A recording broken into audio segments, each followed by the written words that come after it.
Greetings, dear spectators. We are back with the DTM and with another race, and this time we are going to visit another great track, which will be at Silverstone, one of my most beloved track in the whole racing team.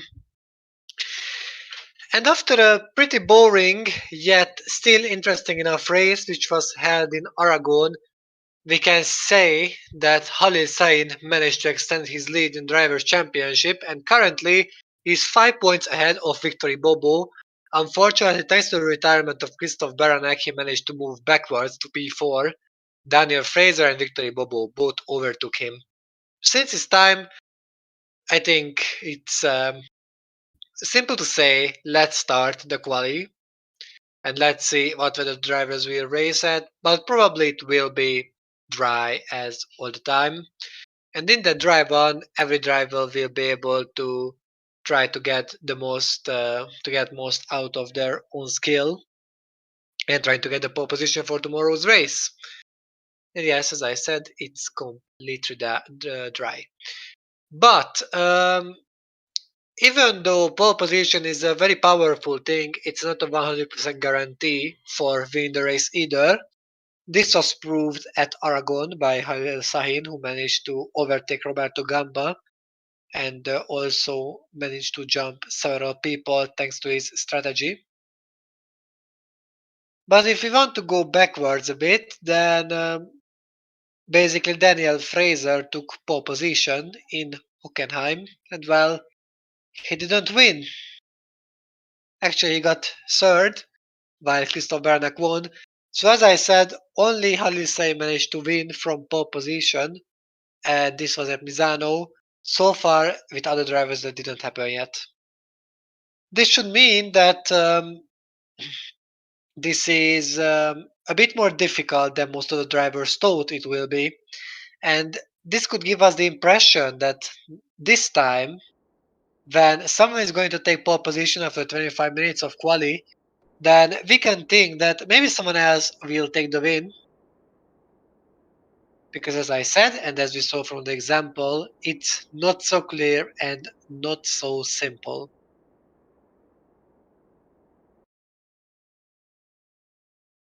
We can see Oliver Glazebrook at the moment, but I doubt he will be the first who will going out on the circuit.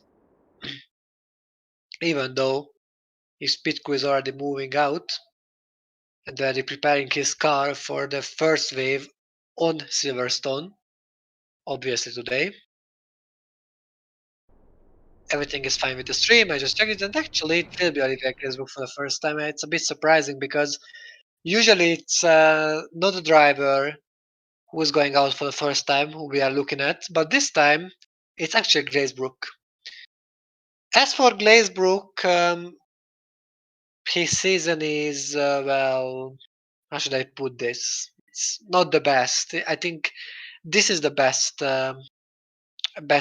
show off what we can do about him. He managed to get P9 at Hockenheim, and this is not working any points. And after the two races, he managed to retire. Basically, this means he has no points this race. He's part of those 5 people who didn't manage to get points yet. That's Rivki Fakruzin, Agi Prasan, Johan Peturza, and also Will Parrish. Will Parrish is starting of the season in a pretty weak way once again. Well, we are not very surprised when it comes to the name Will Parrish, who's not being added for first positions. But we can still wait for his rise, and we can still wait for him to be with some, present us some good racing. But so far, he has a 19, 17, and 15 positions. We can hope that the next one will be 13th, 11th, 9th, and 7th. So soon enough, he might score points if this tendency is going on. If not, well, this would be another thing. But one way or another, let's see Oliver Glazebrook's lap, and let's commentate a lap with the driver number. Nearly full throttle on the right, and the left corner is a second, and the third corner is a brick braking zone, 90% corner, and a little bit of turnaround is the fourth. From here, it's very important to get a good acceleration point out because here we can see a kind of long straight, maybe the second or the third longest straight on the track, and one of the most popular overtaking points here. And a hard brake is along the tires here, left and another turnaround right corner is also very important here to get a good acceleration point, another long straight. Here it won't be so easy to overtake because the straight is not so long and the drivers can utilize the straight well. A near full throttle right corner and the S corners are happening here. Unfortunately, I don't know the names of them without any mistakes, so I won't really mention them either. Here we go, the second most most popular, yes, braking zone and probably overtaking spot as well. Lots of crashes are happening here all the time with several um, racing series. We are in the last sector now, the left, the right, and a full push bike corner as well without lifting. This is a lap in Silverstone, however, it will be starting with 1:36.88. This will be the reference time for the others, so they can beat it. Both is going very slowly, like Green and Greenwood. Finally, Prasan is pulling in some pace after the both. Well, the first driver didn't manage to put a good time, but here are the rest. Bernak is only 6th currently.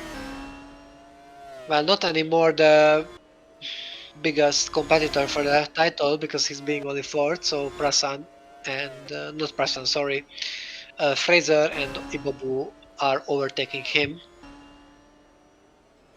But what Sahin needs is a great quali session today, but it's not happening yet. He's being only 15th and he might go backwards even more. As Worker is being 6th, Fakruzane is being 16th, and Roman Quag is achieving a 7th. Parrish is 2nd! Thomas Early 6th! After Will Parrish listening me, not saying the kindest things about him, he managed to put a great time.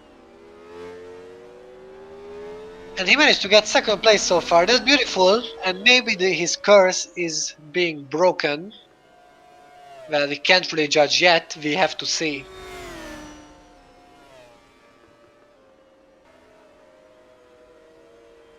Maybe this guy is improving a lot more than I expected.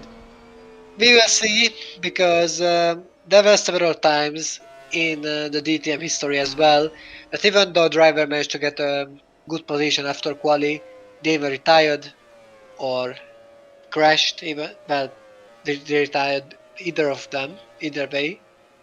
But a driver can either retire by a mechanical failure or a crash. Sometimes it happens by a crash, even if it's his or it isn't his fault. A mechanical failure is not his fault. That's 100%. And yes, this is basically everything there should be known. Uh,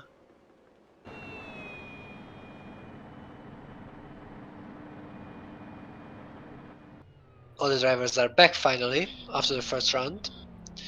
And guys, like it or not, after tomorrow's Porycar is to be terrible. There is no way you can convince me this race will be good, so that's why I'm going to spend my day basically with my family and I want to watch the race. So some of you guys might be happy because I'm not going to commentate in the chat. I won't state my opinion. I won't hate on anyone. I won't praise anyone. I won't cheer for anyone. Basically, the chat will be silent from me. That doesn't mean it will be silent from the others either. So we will see how will it go, but I'm not putting my hopes up too much. Most probably I will be spoiled already about the race result. But to be honest, guys, I'm curious about what's your opinion about. Yeah, I said after tomorrow. If I said tomorrow after this statement, I'm sorry, but first of all, I said after tomorrow because it's obviously Friday today. Even though Mercedes seems very, very strong, so I can't really imagine them falling backwards too much. Plus, at Poor Ricard, they were always very strong, like very, very strong. Even if they have that small disadvantage, which means they are not leading the field up by a 1 second advantage compared to Red Bull, finally. I still can't really imagine them falling backwards this time, and it might be a comfortable 1-2. And yeah. Porycar is underrated, yes. And I agree with you, Joe. These cars are 1 ton weighted tanks or boats. They're terribles. Yes, Porycar is underrated. But we have Formula 1 races on there. That means we have boring races on there. Why should I like Porycar? Only because, other racing series are having great races on it. I care about F1. If F1 is having bad races on it, then the track is, not really useful. Plus, there is DRS on the long straight. Every driver will wait for the DRS to open, and they won't overtake anywhere else. They will still inside that 1 second DRS range. They won't try to overheat the tires. Once they are inside 1 second straight and the slipstream is so OP with the DRS, it's impossible to miss out on the overtake.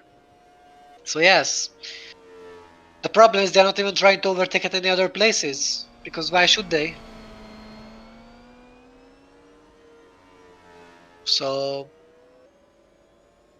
not to mention that every drivers can be a bit more aggressive with the tires, and it seems like so far it seems like that the medium tires will be the most OP ones during the race. Soft tires are being overheated quite well and quite much. Not to mention the fact that tomorrow the weather will be quite hot. The question is if the drivers will overheat the tires during the last sector of the quali, or maybe they're managing to keep a good temp on it. It's not really not really a calming fact. Red Bull seemed a bit better on the softs, while Mercedes seemed a bit better, but also Red Bull seemed a bit weaker on the mediums. But please, guys, correct me if I'm wrong. Close is only 20th, so correct me if I'm wrong, but I don't know. Maybe at the start Red Bull might have the advantage, but once they have the mediums on, Mark's real power might unleash. Brunson is 5th. Finding a good position by him. Nordberg is 5th as well. Now only Paturson needs a good time. Well, this is not good. As we know, Paturson and Prasan are the ones, while Greenwood is taking the lead by a good amount of time. After the view is over, I will tell what I wanted, just now I can't really check for the facts. Well, Nguyen only 15. Sahin is a good time, and Sahin is not getting a good time, only 13, that's terrible. Nari is coming, and this is a good time, P2. Beautiful. Wang is 8. Everyone is improving on their lap. Seems like the track became a bit better after all the tries and all the laps. Fraser is up to 14th. Not so impressive for a second place driver in the championship. It's a good position for him, to be honest. Fakers in only 14th as well. And Julius Anderson will improve too. It's not difficult, and improving so much that he's going up to P1.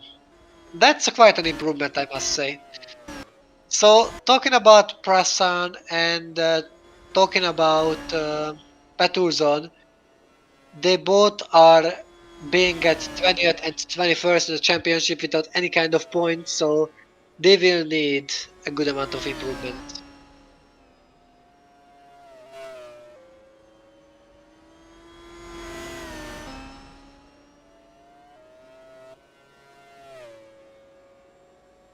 Why everyone is congratulating to follow? What did he mess up this time?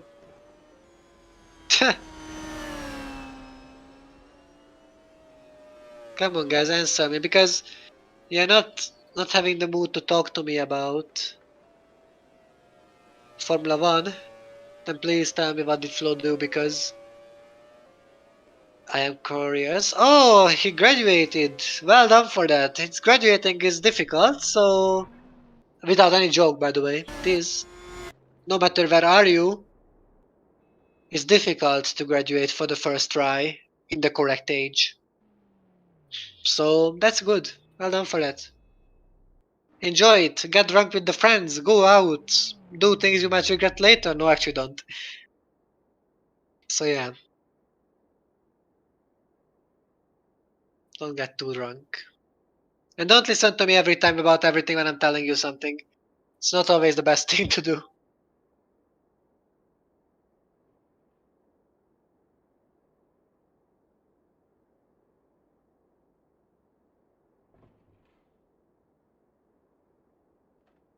Julius Anderson is leading.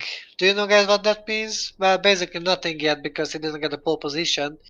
Not to mention that Julius is the only. I'm not the only. Well, there's the only guy who managed to get only 1 point, being 17th in the championship. So it is important. It is very important for him to get a good result finally. Yes, we'll get some beers, but don't get drunk of it, please. My old headmaster said it's impossible to get drunk of beer. She is quite naive, but I still loved her. So don't listen to her. You can get drunk of beers if you drink enough.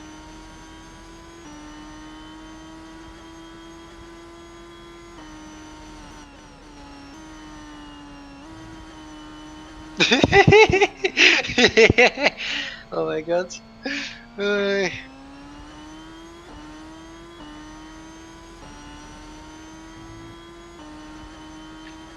I just felt so much funny something, so I'm sorry about that. I won't say it. To protect everyone's personal rights. Also, guys, please critique me about how I'm commentating, if I'm commentating right or not, because sometimes I'm listening myself back and the tone and the way I was talking, it was like a wave, like up and down and up and down, and continuously. It was a weird experience to commentate like that, as I'd nearly falling asleep. As I nearly fell asleep during the race. Obviously, my tone and the voice was like a wave. Thanks, Joe. You're kind. Glazebrook is coming. Let's see another try. Being sixth, it's quite good. It's something he needs. Yeah, just don't add the. Yes, just don't add the ear-raping tone what that song has. Glazebrook is coming. So far, not possible to improve for him, at least in the first sector. So good that the track is consisting two more sectors. In that way, he will be able to change about this. Close is being very much behind the field, like 1 second. DTM 1 second is very much. Yes, Russell will be promoted, most likely, at least. Lots of rumors are going there. Do you know, guys, what's my biggest fear about Russell? Not even that he will mess up. If it's true, like if every of the rumors are true. Knowing his luck, he's in luck close to Bottas and Raikkonen, like quite much.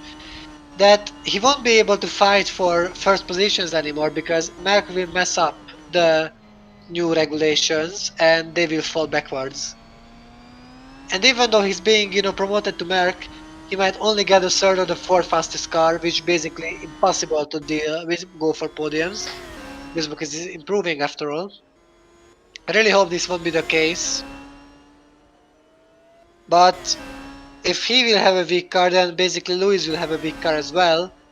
So the thing is, it doesn't really matter where he will finish. It will matter where he will finish, you know, connected to Lewis. Class 7 Gamba 14 so far. Mocho is up to 9th. So compared to his teammate, it will be important, not really in the field. Because if the car is bad, then obviously he won't be able to fight for good positions. He was proving several times that. Petrusson up to 11. That's finally something good from him so far. Sain is coming with an improvement. Sain will have another lap for sure. Here comes the Turkish guy with a pretty messed up last sector. Well, that was terrible. I thought he was improving more. Vinel is up to P3. Now is someone as well who is not really the fan of good qualifyings or quali sessions. Fraser is on 15th. At least he will have another chance. It's surprising me very much how the drivers are all improving. I don't really know why, because so far we saw that many drivers were messing up their laps, but here in Silverstone, lap by lap, they managing to get better. Terrible news for Baranek. He's lost. Again. Again lost. So, I don't know. Something is wrong with him for sure. I really don't want him to get lost again because the chance for the retirement is even bigger this time. I mean, not yeah, we have several corners now, which usually the AI is not really good at. Not to mention that he's being fourth and he was leading the championship some races ago. So please, just be careful.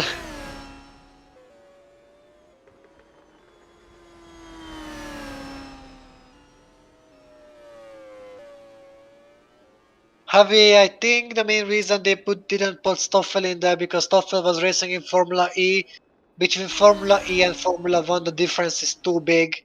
So I don't think Stoffel could have scored points in that race. Sorry to say that, but even with the strongest car, even with a car which is like 5 tenths faster than the Red Bulls, can't. Like I couldn't see him. The technique of the Formula E cars, the speed of the Formula E cars, the aerodynamics of those cars, nah, not possible. Russell was driving in that series for like years. Even though he had a bad car, he still know how to drive those.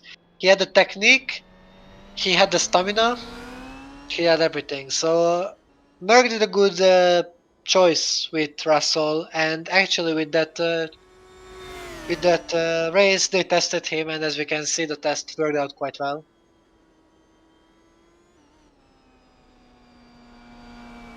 What can I say? It's logical they put him there. And even though I feel bad for Van Dorn, because they just called him there for Formula E. They just called him there, he flew there, and then they said psych, and that's all. It was quite rude. Like, very rude. But you know, you have to understand the facts. You have to understand that even though they had a superior car, but they don't have, obviously, at 2021, they still need a good result. Well, they messed up the good results for both of the drivers. Obviously, it wasn't on purpose. Although we are talking about Merc, so I could imagine it, but no, it's not. For sure, it's not on purpose. Why would they do it on purpose? Even though sometimes they're doing questionable things, and even though Tomaselli might be held up here, at VVC sector times. Let's see. Let's see the final runs of today's race. Qualifying, sorry. Tomaselli is coming with a terrible first sector, so seems like he got held up by Ionescu. Yes, his lap is ruined completely.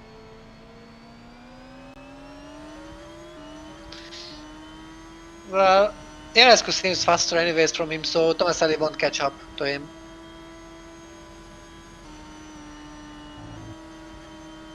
For sure not. I have a brave bet, and I will say Ionescu will improve on his lap once he started it. Here is Gamba. He was held up as well by Daniel Fraser. So Gamba won't improve either. That's not something unexpected. And Julius Anderson is staying in the pits. That's weird. Why is he staying there? Is the team so confident that he will get pole position?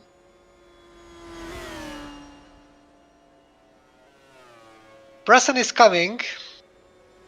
Preston is having a personal best first sector. It's important for him. And a personal best second sector as well. If he's not passing up the last sector, Preston might get into the top 5. And inside the top 5 he might get P2 after all. What can Agi Prasan do? He needs a good result finally. So far everything he was showing was not enough for points. And maybe in Silverstone he might get a top 5 as a starting position. Let's see what Agi Prasan can do as he goes to the start finish straight and he's crossing the start finish line and he's being 4th. After all he managed to lose a lot of time, but he's still in the top 5. That's a beautiful position. Here is Kloss's ruined lap, here is Glazebrook. Mocho with the personal best second sector, it's possible for him to improve. Up to 4, taking it away from Prasan. Wolf is coming, not improving after all. Peturzon won't improve either. He's not being in the best possible place. Sarkog is improving, overtaking Peturzon, who is only 12 this time. Parrish is not improving. Max Norberg won't improve either, looking at his sector times. It's not over yet though. It's over for him. But he's improving, he's surprising me. He's proving me wrong. Here is Ionescu is improving, and Ionescu is not improving, so I managed to jinx him. As, of course, many other drivers as well. Nguyen is 20th only, not going well for him. Neller is on a good lap. Neller is on a pretty good lap, this might be top 5 for him. And no.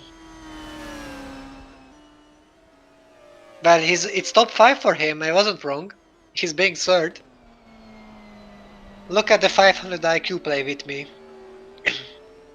Let's see if Sahin will shoot himself in the leg, or he will manage to get a better starting position for himself. He's shooting himself in the leg, 21st. That's terrible. Time is up, but everyone can finish their lap. Fakruzin is coming, Fakruzin is 4th. Prasan is back to 6th. Beranek is... nah. This was terrible, and looks like Julius Anderson didn't need another lap because he's taking pole position, and we have the 4th different pole sitter this season. This time Julius Anderson, and Julius really needed this pole because he has only 1 point and being 17 in the championship. Maybe his luck will turn this time. David Greenwood got 2nd, Winner finally got 3rd after loss of his terrible qualies. Rivki Fakruzin got 4th, Michael Mucho 5th, Agi Prasan got 6th. Finally a good position to start from for him. Then Will Parrish up to 7th. Basically Parrish needs to score points as well. Then Wolf, Glazebrook, Quag, Nordberg, Klaus, Petuzon, Tomaselli, Völker, Fraser, Ibobo, Gamba, Ionescu, Ming, Sahin and Bernek. And this is basically the order for today's qualifying session. We can see the results here as well. I hope I don't have to tell again. But you know guys, we had a pretty interesting quali session because the main drivers who were improving on the second sector wasn't improving in the last. Some of them who didn't improve in the second managed to improve in the last. So it's weird. It was a very interesting one. So see you guys tomorrow with the race. Hopefully I can commentate and hopefully I won't have any plans. But I will see. If I won't commentate, then Flo will obviously look for commentators. I think that's quite obvious. But I was Miklos Gal. Tomorrow we'll probably see each other. Let's hope. And see you guys that time. Till then, you better take care of yourself because I care about all of you. And goodbye.